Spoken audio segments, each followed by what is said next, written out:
صلی اللہ علیہ وسلم کو اور آپ صلی اللہ علیہ وسلم کے ساتھیوں کو مختلف مظالموں اور مختلف زیادتیوں کا سامنا کرنا پڑ رہا تھا. آپ صلی اللہ علیہ وسلم کو اس کا غم نہیں تھا، بلکہ جو چیز آپ صلی اللہ علیہ وسلم کو اندر سے کھائے جا رہی تھی وہ یہ تھی کہ آپ اپنے قوم کو گمراہی اور اخلاقی پستی سے نکالنا چاہتے تھے، اور وہ کسی طرح نکلنے پر آمادہ نہیں ہو رہے تھے. آپ صلی اللہ علیہ وسلم کو یقین تھا کہ اس گمراہی کا لازمی نتیجہ مطلب جو ہے تباہی ہے اور عذاب الہی ہے. آپ ان کو یہ مطلب جو ہے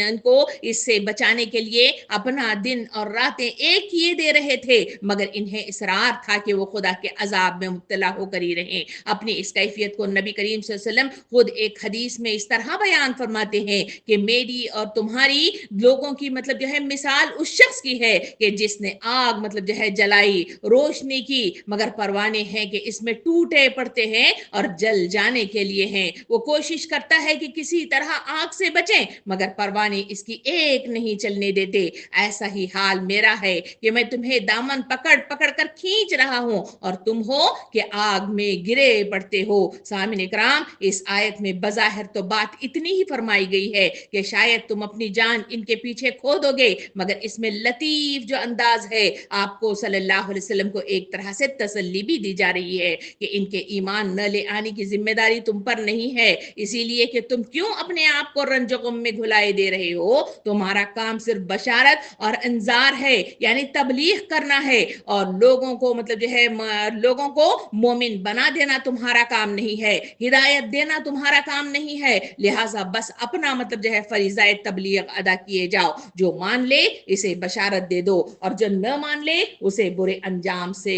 متنبہ کر دو. یہی وہ بات ہے جو اس سورہ کہف کے ذریعے سے مزید وضاحت کے سامنے ہمارے سامنے پیش کی گئی. سامعین کرام، اسی طرح ہم آگے بڑھیں تو وہاں ہمیں سورہ فاطر آیت نمبر 8 میں بھی اس کا تذکرہ مجھے اور آپ کو ملتا ہے، جس میں اللہ رب العالمین ارشاد فرماتا ہے، پس اے نبی کریم صلی اللہ علیہ وسلم، خواہ مخواہ تمہاری جان ان لوگوں کے خاطر غم میں مطلب جو ہے اور افسوس میں نہ گھلے، جو کچھ یہ کر رہے ہیں اللہ اس کو خوب جانتا ہے. سامعین کرام، اس میں بھی تکرار کے ساتھ وہی بات کا تذکرہ ہمارے سامنے مطلب جو ہے پیش کیا گیا ہے، یعنی اس میں بھی مطلب جو ہے وضاحت کے ساتھ ہمارے سامنے مطلب جو ہے یہ بات مطلب جو ہے پیش کی گئی کہ ایک شخص ہے جو بگڑا ہوا آدمی ہوتا ہے، جو برا کام تو کرتا ہے مگر یہ جانتا اور مانتا ہے کہ جو کچھ وہ کر رہا ہے برا کر رہا ہے. ایسا شخص سمجھانے سے بھی درست ہو سکتا ہے، لیکن خود اس کا اپنا ضمیر بھی ملامت کر کے اسے راہ راست پر لا سکتا ہے، کیونکہ اس کی صرف عادتیں ہی بگڑی ہوئی ہے، ذہن نہیں بگڑا ہے. لیکن ایک اور مطلب جو ہے شخص کی مثال لے لیں، وہ ایسا ہوتا ہے کہ جس کا ذہن بگڑ چکا ہوتا ہے، جس میں برے اور بھلے کی تمیز باقی نہیں رہتی، جس کے لیے گناہ کی زندگی ایک مرغوب اور مطلب جو ہے تابناک زندگی ہوتی ہے، جو نیکی سے گھن کھاتا ہے اور بدی کو عین تہذیب و ثقافت سمجھتا ہے، جو صالح وہ تقوی کو وہ دقیانوسیت یا مطلب جو ہے یا فتنہ اور فجور مطلب جو ہے سمجھتے ہوئے ترقی پسند خیال کرتا ہے، جس کی نگاہ میں ہدایت گمراہی اور گمراہی سراسر ہدایت بن جاتی ہے. ایسے شخص پر کوئی نصیحت کارگر نہیں ہو سکتی، وہ نہ تو خود اپنی حماقتوں پر متنبہ مطلب جو ہے ہوتا ہے اور نہ کسی سمجھانے والے کی بات سن کر مطلب جو ہے اسے پیش کرتا ہے. ایسے آدمی کے پیچھے پڑنا لا حاصل ہوتا ہے، جو اس آیت کے ذریعے انسانوں کو مطلب جو ہے بتایا گیا کہ اسے ہدایت دینے کی فکر میں اپنی جان بھلانے کی بجائے دائی حق کو اس کام کی طرف مطلب جو ہے توجہ کرنی چاہیے جس کے ضمیر میں ابھی زندگی باقی ہے، اور جنہوں نے اپنے دل کے دروازے حق کی آواز کے لیے بند نہیں کیے ہیں. سامعین کرام، ان آیات کے ذریعے سے اللہ رب العالمین ہمارے سامنے جو بات کی وضاحت کرتا ہے وہ یہ ہے کہ جو لوگ اس حد تک اپنے ذہن کو بگاڑ لیتے ہیں، اللہ تعالیٰ ان کو ہدایت کی توفیق سے محروم کر دیتا ہے اور انہیں راہوں پر بھٹکنے کے لیے انہیں چھوڑ دیتا ہے، جس میں بھٹکتے ہوئے وہ خود مطلب جو ہے اتنی دور جا پڑتے ہیں کہ جہاں واپسی کا راستہ ان کے لیے مشکل ترین ہو جاتا ہے. یہ حقیقت سمجھا کر اللہ رب العالمین نبی کریم صلی اللہ علیہ وسلم کو تلقین فرماتا ہے کہ ایسے لوگوں کو راہ راست پر لے آنا تمہارے بس میں نہیں ہے، لہٰذا ان کے معاملے میں صبر کرو، اور جس طرح اللہ کو ان کی پرواہ نہیں رہی تم بھی ان کے حال پر غم کھانا چھوڑ دو. سامعین کرام، اس مقام پر دو باتیں مطلب جو ہے ہمیں سمجھنی سمجھنی ضروری ہے۔ ایک یہ ہے کہ یہاں جن لوگوں کا ذکر کیا جا رہا ہے وہ امت الناس نہیں ہے، بلکہ مکہ معظمہ کے وہ سردار ہے جو نبی کریم صلی اللہ علیہ وسلم کی دعوت کو ناکام کرنے کے لیے ہر جھوٹ، ہر فریب اور ہر مکر سے کام لے رہے تھے۔ یہ لوگ در حقیقت حضور کریم صلی اللہ علیہ وسلم کے متعلق کسی غلط فہمی میں مبتلا نہ تھے، بلکہ خوب جانتے تھے کہ آپ کس چیز کی طرف بلا رہے ہیں، اور آپ کے مقابلے میں وہ خود مطلب جو ہے کن جاہلیتوں اور مطلب جو ہے اخلاقی خرابیوں کو برقرار رکھنے کے لیے کوشاں ہے۔ یہ سب کچھ جاننے اور سمجھ لینے کے بعد ٹھنڈے دل سے ان کا فیصلہ یہ تھا کہ محمد صلی اللہ علیہ وسلم کی بات کو نہیں چلنے دینا ہے، اور اسی غرض کے لیے انہیں کوئی اوچھے سے اوچھا ہتھیار اور مطلب جو ہے کوئی ذلیل سے ذلیل ہتھ کنڈا استعمال کرنے میں وہ مطلب جو ہے بے باک ہو گئے تھے۔ اب یہ ظاہری بات ہے کہ جو لوگ جان بوجھ کر اور آپس میں مشورہ کر کر کے آئے ہیں کہ دن میں ایک نیا جھوٹ تصنیف کریں گے اور اسے شخص کے خلاف مطلب جو ہے پھیلائیں گے، وہ دنیا بھر کو دھوکہ دے سکتے ہیں مگر خود اپنے آپ کو تو وہ جھوٹا جانتے ہیں، اور خود مطلب جو ہے ان سے یہ بات چھپی ہوئی نہیں رہ ہوتی کہ جس شخص پر بھی انہوں نے یہ الزام لگایا ہے وہ اس سے بری ہے۔ پھر اگر وہ شخص جس کے خلاف یہ جھوٹے مطلب جو ہے ہتھ گنڈے استعمال کیے جا رہے ہیں ان کے جواب میں کبھی صداقت و راست بازی سے ہٹ کر کوئی بات نہ کرے تو ان ظالموں سے یہ بات بھی کبھی چھپی نہیں رہ سکتی۔ اس کا یہ مد مقابل ایک سچا اور کھرا انسان ہے، انہیں معلوم ہونا چاہیے، اور اس پر بھی جن لوگوں کو اپنے کرتوتوں پر ذرا شرم نہ آئے اور سچائی کا مقابلہ مسلسل جھوٹ سے کرتے چلے جائیں، ان کی یہ روش خود ہی اس بات پر شہادت دیتی ہے کہ خدا کی پھٹکار ان پر پڑ چکی ہے اور اس میں بری طرح مطلب جو ہے وہ تمیز مطلب جو ہے باقی نہیں رہی گئی ہے۔ سامعین اکرام، دوسری بات جو سمجھنے کی ان آیات کے ذریعے سے یہ ہے وہ یہ ہے کہ اس موقع پر سمجھ لینا چاہیے کہ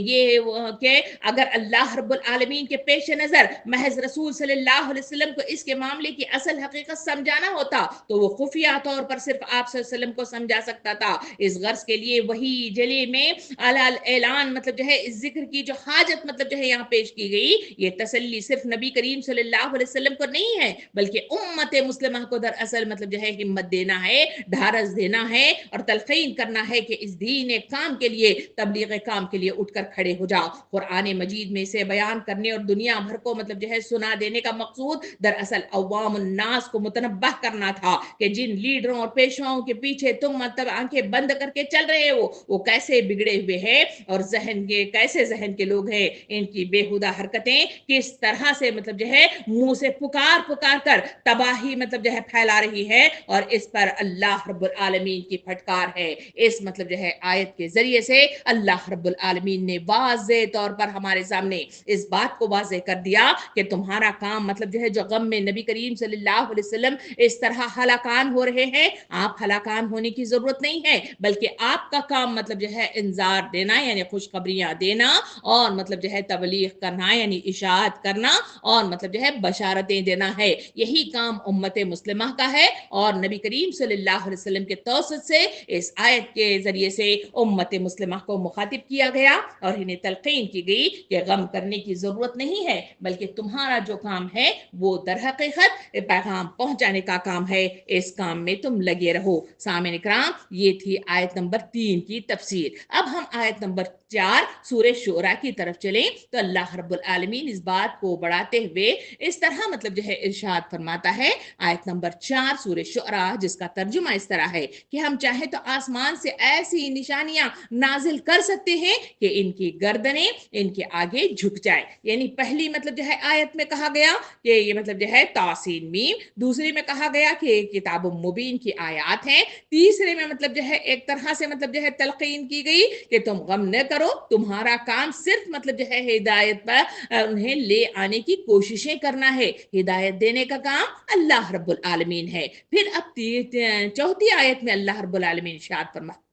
فرماتا ہے کہ لوگوں جس طرح کے لوگ نشانیاں مانگتے ہیں، جس طرح سے معجزے مانگتے ہیں اور جس طرح سے مطلب جو ہے وقت کے رسول بھی پریشان ہوا کرتے تھے کہ میں کیا کوششیں کروں کہ جس کے ذریعے سے یہ ایمان لے آئیں، اس وقت اللہ رب العالمین جو آیت نمبر 4 میں فرماتا ہے کہ اگر ہم چاہیں تو آسمان سے ایسی نشانیاں نازل کر سکتے ہیں کہ ان کی گردنیں اس کے آگے جھک جائیں اور وہ اس بات کو مان لینے پر تیار تیار ہو جائیں۔ سامعین اکرام،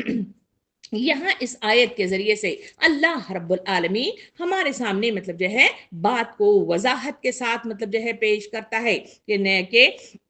کوئی ایسی نشانی نازل کر دینا جو تمام کفار کو ایمان اور اطاعت کی روش اختیار کرنے پر مجبور کر دے، یہ مطلب جو ہے ہو سکتا ہے، یہ اللہ تعالیٰ مطلب جو ہے کرنے کے پر قادر ہے، مگر اللہ تعالیٰ کے لیے کچھ بھی مشکل نہیں ہے۔ اگر وہ ایسا نہیں کرتا تو اس کی وجہ یہ نہیں کہ یہ کام اس کے قدرت سے باہر ہے، بلکہ اس کی وجہ یہ ہے کہ اس طرح کا جبری ایمان اللہ رب العالمین کو مطلوب نہیں ہے۔ اللہ تعالیٰ اس آیت کے ذریعے سے واضح کرتا ہے کہ وہ چاہتا ہے کہ لوگ عقل و خرد سے کام لے کر ان آیات کی مدد سے حق کو پہچانے جو کتاب الہی میں پیش کی گئی ہیں، جو تمام آفاق میں ہر طرف پھیلی ہوئی ہیں، جو خود ان کی اپنی ہستی میں پائی جاتی ہیں۔ پھر جب ان کا دل گواہی دے کر باقی حق وہی ہے جو انبیاء کرام مطلب جو ہے پیش کیے ہیں، اور ان کے خلاف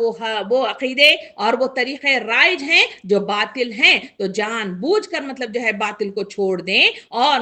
وہ جان بوجھ کر وہ اس باطل کو مطلب جو ہے چھوڑنے پر مجبور ہو جائیں اور حق کو مطلب جو ہے اختیار کر لیں۔ یہی اختیاری ایمان اور یہی ترک باطل اور اتباع حق وہ چیز ہے جو اللہ تعالیٰ انسان سے چاہتا ہے۔ اس لیے اس نے انسان کو ارادے اور اختیار کی آزادی دی ہے، اسی بنا پر اس نے انسان کو یہ قدرت عطا کی ہے کہ صحیح اور غلط جس راہ پر بھی وہ مطلب جانا چاہتا ہے جا سکتا ہے۔ اسی وجہ سے اس نے انسان کے اندر خیر اور شر کے دونوں رجحانات رکھ دیے ہیں، فجور اور تقوی کی دونوں راہیں اس کے آگے کھول کر رکھ دی ہے، شیطان کے بہکانے کی آزادی عطا کی گئی ہے، اور نبوت اور وحی اور دعوت خیر کا سلسلہ راہ راست دکھانے کے لیے قائم کیا گیا ہے، اور انسان کو انتخاب رائے کے لیے ساری مناسب مطلب جو ہے حال صلاحیتیں دے کر اس امتحان کے مقام پر کھڑا کر دیا گیا ہے کہ وہ کفر و فسق کے مطلب جو ہے راستے کو اختیار کرتا ہے، ایمان و یا مطلب جو ہے ایمان و اطاعت کا راستہ اختیار کرتا ہے۔ اس امتحان کا سارا مطلب جو ہے مقصد ہی فوت ہو جائے گا کہ اگر اللہ رب العالمین کوئی ایسی تدبیر اختیار فرما دے جو انسان کو ایمان اور اطاعت پر مجبور کر دینے والی ہو۔ جبری ایمان ہی مطلوب ہوتا تو نشانیاں نازل کر کے مجبور کرنے کی کیا حاجت تھی؟ اللہ رب العالمین انسان کو اس فطری اللہ رب العالمین اس مطلب جو ہے انسان کی اس فطرت اور مطلب جو ہے ساخت پر اسے پیدا فرما چکا ہے کہ جس میں کفر، نافرمانی، بدی کا کوئی مطلب جو ہے امکان ہی نہ ہوتا، بلکہ فرشتوں کی طرح انسان بھی پیدائشی فرما بردار ہوتا۔ یہی حقیقت ہے جس کی طرف مطلب جو ہے مختلف مقامات پر قرآن مجید کے اللہ رب العالمین نے اسی بات کی وضاحت کی ہے کہ انسانوں کو جبری طور پر لے آنا مقصود نہیں ہے، بلکہ دراصل اللہ رب العالمین انسانوں کو صحیح معنوں کے ساتھ، صحیح رجحان کے ساتھ، صحیح دلی رغبت کے ساتھ اس کی طرف وہ آئے تو تبھی کہیں جا کر اللہ رب العالمین اس عمل کو قبول فرماتا ہے۔ اسی کا ذکر قرآن مجید میں مطلب جو ہے اگر ہم سفر کریں تو مجھے اور آپ کو سورہ یونس کی آیت نمبر مطلب جو ہے 99 نظر آتی ہے، جس کا ترجمہ کچھ اس طرح ہے۔ اللہ تعالیٰ فرماتا ہے اگر تیری رب کی مشیت یہ ہوتی کہ زمین میں سب مومن اور فرما بردار ہی ہوں تو سارے اہل زمین ایمان لے آئے ہوتے، پھر کیا تو انسانوں کو مجبور کرے گا کہ وہ مومن ہو جائیں؟ یعنی یہ آیت کو بھی ذرا غور طلب کر کے دیکھیں کہ کس طرح اللہ رب العالمین بات کو کھول کے ہمارے سامنے پیش کرتا ہے کہ اللہ رب العالمین کو مطلب جو ہے کوئی حاجت نہیں ہے کہ وہ مطلب جو ہے زبردستی کسی انسان کو کھینچ کر مطلب جو ہے مومن بنایا جائے، بلکہ اللہ رب العالمین ہمارے سامنے وضاحت کرتا ہے کہ مجھے وہ مطلب جو ہے دلی رغبت کے ساتھ آنے والے بندے کی مطلب جو ہے ہم مطلب جو ہے خیر مقدم کرتے ہیں اور اسے مطلب جو ہے ہم اپنے گلے کو لگا لیتے ہیں۔ سامعین اکرام، یہ سورہ یونس کی آیت نمبر 99 تھی جس میں اس کا تذکرہ کیا گیا۔ یہاں مطلب جو ہے اللہ رب العالمین کی خواہش ہوتی کہ جس کی زمین میں صرف اطاعت گزار اور فرما بردار ہی بسیں اور کفر نافرمانی کو سرے سے مطلب جو ہے کوئی وجود ہی نہ ہو، تو اس کے لیے نئے مشکل تھا کہ وہ تمام مطلب جو ہے اہل زمین کو مومن و مطیع بنا کر پیدا کر دیتا، اور نہ ہی یہ مشکل تھا کہ سب کے دل اپنے ایک ہی مطلب جو ہے تکوینی اشارے سے ایمان اور اطاعت کی طرف پھیر دیتا، مگر نوح انسانی کی پیدا کرنے میں جو مطلب جو ہے حاکمانہ غرض اللہ رب العالمین کی پوشیدہ ہے وہ مطلب جو ہے پیش نظر رکھنا چاہیے، اور وہ یہ ہے کہ وہ تخلیقی و تکوینی جبر کے استعمال سے فوت ہو جاتی ہے۔ اسی لیے اللہ رب العالمین خود ہی انسانوں کو ایمان لانے یا نہ لے آنے اور اطاعت اختیار کرنے یا نہ کرنے پر آزاد رکھنا چاہتا ہے، اور اسی لیے مجھے اور آپ کو اختیار دیا گیا ہے کہ جو دلی رغبت کے ساتھ دین کی طرف آگے بڑھتا ہے اس کو سمجھتا ہے اللہ رب العالمین اس کے راستوں کو کھول دیتا ہے اور گمراہی سے اسے دور لے جاتا ہے۔ جو لوگ مطلب جو ہے اس راہ پر آگے بڑھنا نہیں چاہتے، ان کی دلی رغبت نہیں ہوتی بلکہ وہ حب دنیا اور حب خواہشات کے پجاری بن جاتے ہیں، اللہ تعالیٰ انہیں انہی کی طرف گھما دیتا ہے، شیطان ان کا ساجی بن جاتا ہے اور اسی کے نتیجے میں راہ گم کر کے وہ مطلب جو ہے سوا السبیل سے دور نکل جا پڑتے ہیں۔ سامعین کرام، جو اس آیت کے اندر بتایا گیا کہ نبی کریم صلی اللہ علیہ وسلم لوگوں کو زبردستی مومن بنانا چاہتے تھے، نہیں بلکہ مطلب جو ہے وہ غمزدہ تھے اور مختلف طریقے سے وہ پریشان حال تھے۔ اللہ تعالیٰ آپ کو ایسا کرنے سے روک رہا تھا کہ آپ اتنا پریشان نہ ہو جائیں، بلکہ اگر اللہ چاہے تو ایسا مطلب جو ہے کن کہنے سے فیکون ہو جاتا ہے۔ دراصل اس مطلب جو ہے جملے میں وہی انداز مطلب جو ہے اختیار کیا گیا ہے جو قرآن مجید میں بکثرت مقامات پر ہمیں ملتا ہے کہ خطاب بظاہر تو نبی کریم صلی اللہ علیہ وسلم سے ہوتا ہے، مگر اصل میں لوگوں کو وہ بات سنانی مقصود ہوتی ہے جو نبی کریم صلی اللہ علیہ وسلم کو خطاب کر کے فرمائی جا رہی ہے کہ یہاں جو کچھ مطلب جو ہے کہنا مقصود ہے وہ یہ ہے کہ لوگوں حجت اور دلیل سے ہدایت اور ضلالت کا فرق کھول کر رکھ دینے اور راہ راست مطلب جو ہے صاف مطلب جو ہے صاف دکھا دینے کا جو حق تھا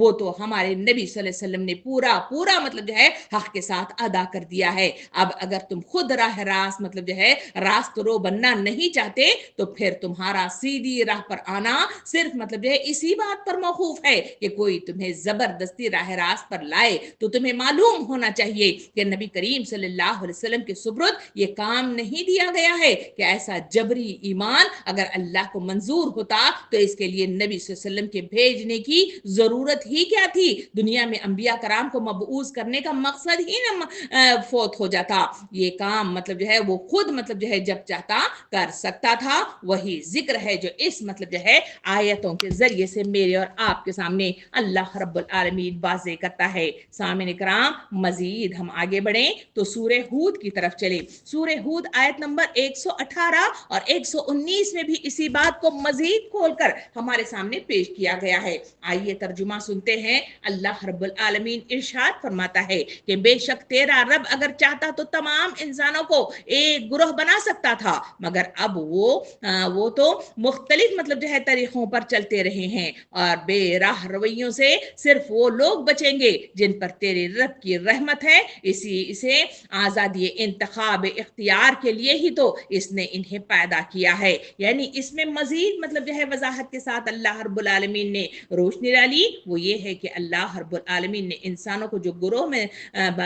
یہاں دنیا میں مبعوث فرمایا ہے یا ان کی تخلیق کی ہے، وہ دراصل انہیں آزادی انتخاب، یہ رائے کی مطلب جو ہے آزادی کے ساتھ انہیں مطلب جو ہے اس دنیا میں اتارا گیا ہے، اور اسی کے ذریعے سے ان کو مطلب جو ہے آزادی دی گئی ہے۔ سامعین اکرام، اس آیت کو سمجھتے ہوئے جو بات ہمارے سامنے آتی ہے وہ یہ ہے کہ یہ در حقیقت حال مطلب جو ہے صاف اس آیت کے ذریعے سے بتایا جا رہا ہے کہ اللہ تعالیٰ کی مشیت انسانوں کے بارے میں یہ ہے ہی نہیں کہ حیوان اور نباتات اور ایسی ہی دوسری مخلوقات کی طرح ان کو بھی جبلی طور پر ایک مطلب جو ہے لگے بندے راستے کا پابند بنا دیا جائے جس سے ہٹ کر وہ چل ہی نہ سکے۔ اگر یہ اس کی مشیت ہوتی تو پھر دعوت ایمان، بعثت انبیاء اور تنزل کتب کی ضرورت ہی کیا تھی؟ سامعین اکرام، ذرا مطلب جو ہے ذہن پر زور ڈال کر اس بات کو سمجھنے کی کوشش کیجئے کہ سارے انسان مسلم مومن ہی وہ پیدا ہوتے اگر اللہ رب العالمین انسانوں کی مطلب جو ہے اسی مطلب جو ہے کیفیت کو کہ وہ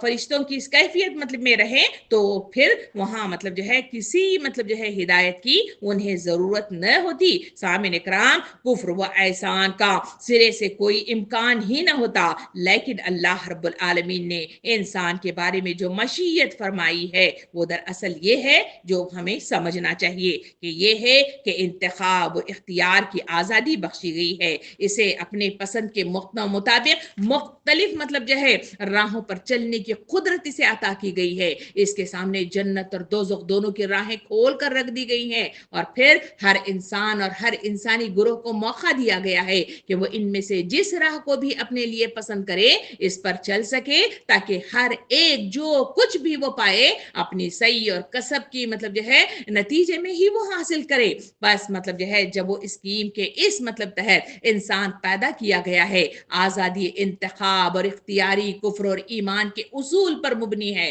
تو یہ کیسے ہو سکتا ہے؟ ذرا غور تو کر کے دیکھے کہ کوئی قوم خود تو مطلب جو ہے بڑھنا چاہے بدی کی راہ پر، اور اللہ رب العالمین زبردستی اس کو خیر کے راستے پر موڑ دے۔ کوئی قوم خود اپنے انتخاب سے تو انسان سازی کے وہ کارنامے بنائے جو ایک سے بڑھ کر ایک بدکار اور ظالم اور فاسق انسان ڈھال ڈھال مطلب جو ہے اس کو نکالیں، اور اللہ رب العالمین اپنی براہ راست مداخلت سے ان کو وہ پیدائشی نیک انسان مہیا کر دے جو اس کے بگڑے ہوئے سانچوں کو ٹھیک کر دے۔ اس قسم کی مداخلت خدا کے دستور میں نہیں ہے۔ سامعین اکرام، نیک ہوں یا بد، دونوں قسم کے انسان ہر قوم کو خود ہی مہیا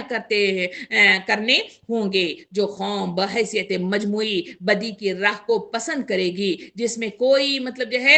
معتاد مطلب جو ہے گروہ ایسا نہ اٹھے گا جو نیکی کا جھنڈا بلند کرے، اور جس نے اپنی اجتماعی نظام میں اس امر کی گنجائش ہی نہ چھوڑی ہوگی کہ اصلاح کی کوششیں اس کے اندر پھل پھول سکے۔ خدا کو کیا پڑی ہے کہ ان کو مطلب جو ہے بزور نیک ان کو منایا جائے، وہ تو اس کو اس انجام کی طرف دھکیل دے گا جو اس نے خود اپنے لیے انتخاب کیا ہے۔ البتہ اللہ کی مطلب جو ہے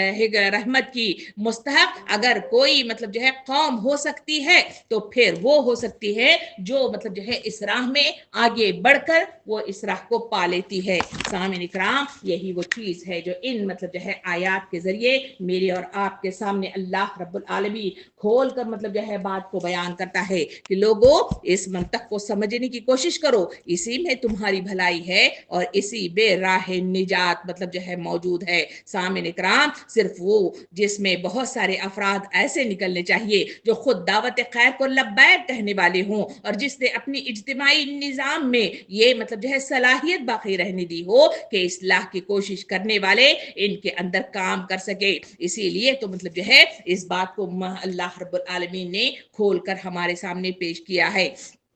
سامعین اکرام، اس آیت کو سمجھنا میرے اور آپ کے لیے ضروری ہے، اسی کے نتیجے ہی میں انسان مطلب جو ہے آگے بڑھتا ہے، اور اسی کے نتیجے میں اسی منطق کو سمجھنے کے نتیجے میں راہ نجات کی طرف بڑھنا اور راہ راست پانا اور صحیح مطلب جو ہے ذہن بنانا اس کے لیے اہم ترین ہوتا ہے۔ اسی بات کو مزید ہم آگے بڑھیں تو وہاں سورہ انعام کی آیت نمبر 35 بھی نظر آتی ہے، جس میں مطلب جو ہے مزید باتوں کو کھول کر ہمارے سامنے مطلب جو ہے پیش کر دیا گیا ہے کہ اللہ رب العالمین ارشاد فرماتا ہے کہ اگر اللہ چاہتا تو اس کو مطلب جو ہے اللہ رب العالمین چاہتا تو ان سب کو ہدایت پر جمع کر سکتا تھا، لہٰذا نادان مت بنو۔ یعنی اس آیت کے اندر بھی اللہ رب العالمین نے وضاحت کے ساتھ ہمارے سامنے مطلب جو ہے بات کو کھول کر رکھ دیا کہ لوگوں تمہیں مطلب معلوم ہونا چاہیے کہ اللہ رب العالمین ہدایت پر لوگوں کو اگر جمع کرنا چاہے تو وہ جمع کر سکتا تھا، اس کے لیے کوئی مشکل کام نہیں تھی۔ پھر تم مطلب جو ہے کیسے مطلب جو ہے دھوکا کھاتے ہو؟ اسی وجہ سے اس میں کہا گیا کہ تمہیں مطلب جو ہے نادان نہیں بننا چاہیے، بلکہ مطلب جو ہے عقل اور تمیز کا مظاہرہ کرتے ہوئے بات کو سمجھنے کی کوششیں کرنا چاہیے۔ سامعین اکرام، مجھے اور آپ کو بات مطلب جو ہے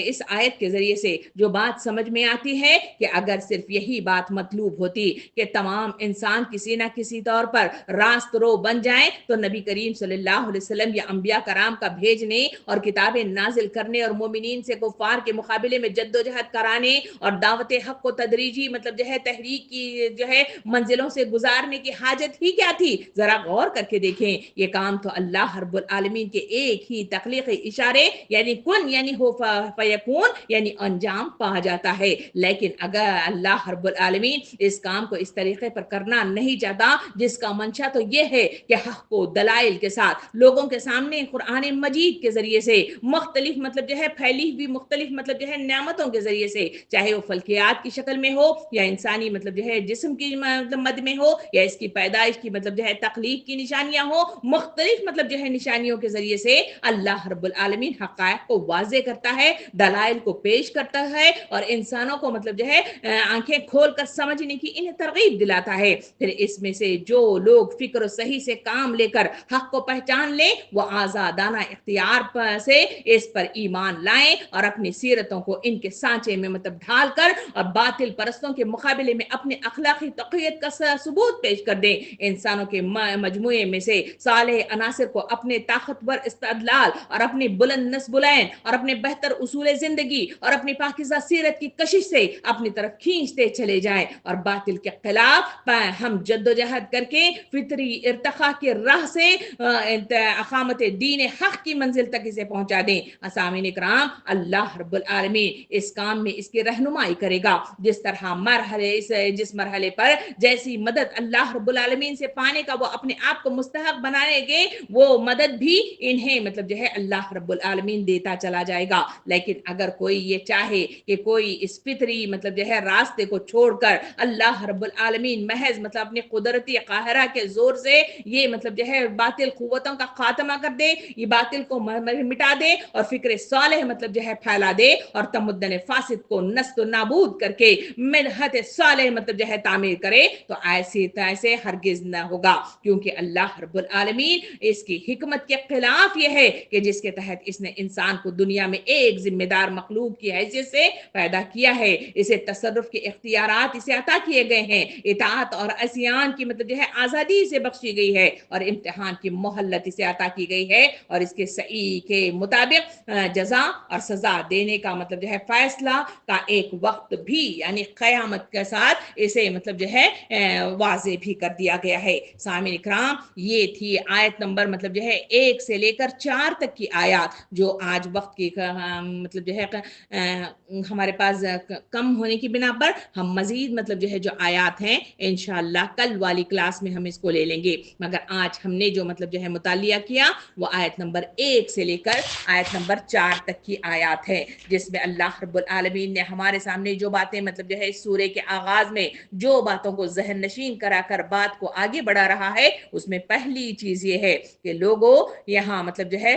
حروف مقطعات کا استعمال کیا گیا۔ حروف مقطعات متشابہات میں مطلب جو ہے شمار ہونے والی چیزیں ہیں، اس کے پیچھے نہ پڑو، بلکہ اصل چیز جو ہے وہ آیت نمبر 2 سے شروع کر رہا ہے۔ آیت نمبر 2 میں فرمایا گیا کہ آیت مبین کی آیات ہیں، تم کوئی بہانہ بازی نہیں کر سکتے، نہ مطلب جو ہے کوئی لاپرواہی برت سکتے ہو، نہ مطلب جو ہے تمہیں کہہ سکتے ہو کہ یہ باتیں میری سمجھ سے جو ہے قاصر ہیں، بلکہ تمہیں معلوم ہونا چاہیے کہ یہ کتاب ایسی مبین ہے کہ اس میں بات کو کھول کھول کر بیان کیا گیا ہے۔ ایک پڑھا لکھا انسان ہو یا ایک ان پڑھ ہو، جس کے سامنے یہ بات پیش کی جائے تو وہ مطلب جو ہے اس کی بات مطلب جو ہے اس کے عقل میں جائے گی اور بات کو وہ سمجھ پائے گا۔ دوسری طرف مطلب اشارہ کیا گیا محمد صلی اللہ علیہ وسلم کے توسط کے ذریعے سے، کہا گیا کہ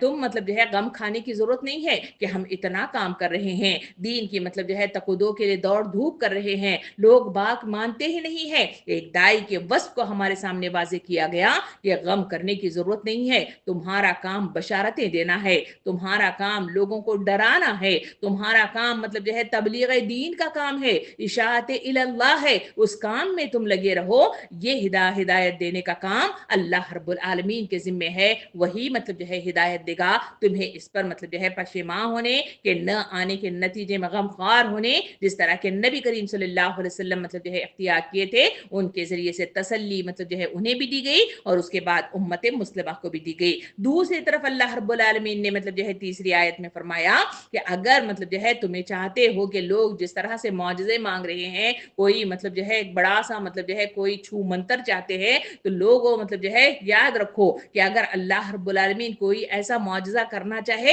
تو اس کے لیے کوئی مشکل کام نہیں ہے، بلکہ مطلب جو ہے ایسا معجزہ پیش کرتا سکتا ہے جس کے ذریعے سے ان کی گردنیں ان کے آگے جھک جائیں، مگر دراصل انسان کا جو ہے کو ذہن نشین کرایا گیا۔ اصل میں جو منطق ہے اللہ رب العالمین کی، اصل میں جو حکمت ہے، اس بات کو سمجھنا مطلب جو ہے شرط اول ہے تبھی کہیں جا کر تم راہ راست پا سکتے ہو اور لوگوں کو بھی مطلب جو ہے اس راہ کی طرف بلا سکتے ہو۔ وہ کام کیا ہے؟ وہ یہ ہے کہ جن لوگوں کے پاس رحمان کی طرف سے جو ہدایت آئی ہیں وہ مطلب جو ہے حقیقتاً کیا ہے؟ وہ حقیقت یہ ہے کہ اللہ رب العالمین چاہے تو سارے کر سکتا ہے، مگر تمہیں آزادی رائے حق عطا کی گئی ہے۔ اسی کے ذریعے سے تمہارے سامنے مطلب جو ہے جنت اور دوزخ کے راستے کھول کر رکھ دیے گئے ہیں، شیطانوں کو مطلب جو ہے وہ اجازت دے دی گئی ہے کہ بہکانے کی، اور دوسری طرف اللہ رب العالمین مختلف طریقے سے برائی کو اور بھلائی کو کھول کر رکھ دیا ہے، اور دل کے اندر بھی مطلب جو ہے اللہ رب العالمین نے دونوں قسم کے میلانات مطلب جو ہے کھول کر رکھے ہوئے ہیں۔ اب تمہارا مطلب جو ہے یہ اختیار ہونا چاہیے کہ تم جس راہ کی طرف آگے بڑھنا چاہتے ہو، جس کے خواہش رکھتے ہو، اللہ رب العالمین اسی کی طرف تمہیں مطلب جو ہے